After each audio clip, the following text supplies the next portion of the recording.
আমরা সবাই মিলে যদি মালিকদেরকে গলা টিপে মেরে ফেলি তাহলে তো ওই ডিম তো আর পাওয়া যাবে না। হাঁস যদি গলা টিপে মেরে ফেলি সোনার ডিম পাওয়া যাবে না। আমরা এই শ্রম আইন নিয়ে কথা হয়েছে। এই শ্রম আইন আমরা এর আগে পাস করেছিলাম বা পাস করার পর্যায়ে, কিন্তু আইএলও থেকে একটু অনুরোধ করা হলো এটাকে আর একটু রিসাপল, আর একটু রিচ করে, আর একটু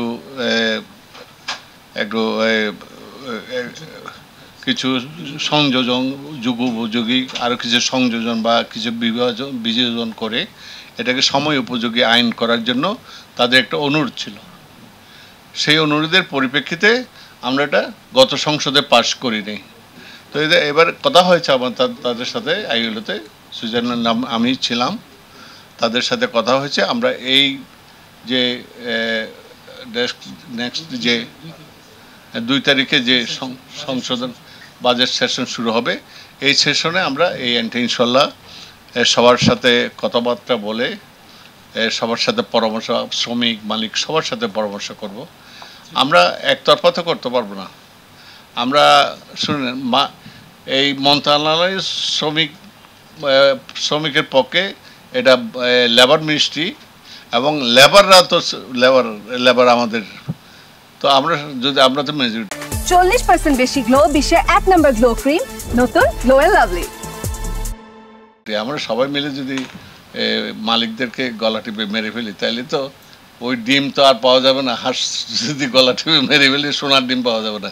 তাই আমরা ইনশাল্লাহ চাই সবাইকে সাথে রেখে সমন্বয় করে একটা যুগ উপযোগী, সকলের চাহিদা হয়তো মিট করা অনেক সময় সম্ভব হয় না, এরপরও চেষ্টা করব আমরা ইনশাল্লাহ একটা সুন্দর একটা, হ্যাঁ, এটা চলমান প্রক্রিয়া, সুন্দর একটা সময় ইনশাল্লাহ। যুক্তরাষ্ট্র, আমি বলি যুক্তরাষ্ট্র এগুলো টালবাহানা করতেছে। এগুলো তো তারা একটা করলে আরেকটা ধরবে, সেটা যতক্ষণ আমরা তাদের প্রয়োজন মিট করতে পারবো না, তাদের চাহিদা মিট করতে পারবো না, ততক্ষণ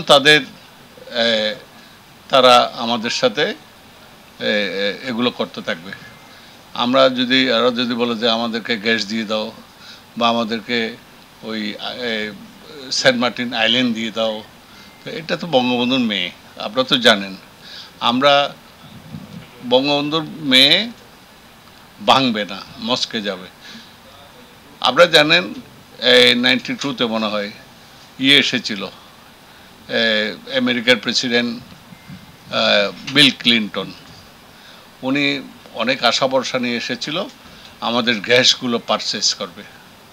আমার নেত্রী ওনার মুখের সামনে বলে দিয়েছিলেন, আমার দেশের মানুষের 50 বছরের চাহিদা পূরণ করার পর যদি কোনো গ্যাস থাকে তাহলে আমরা রপ্তানি করব।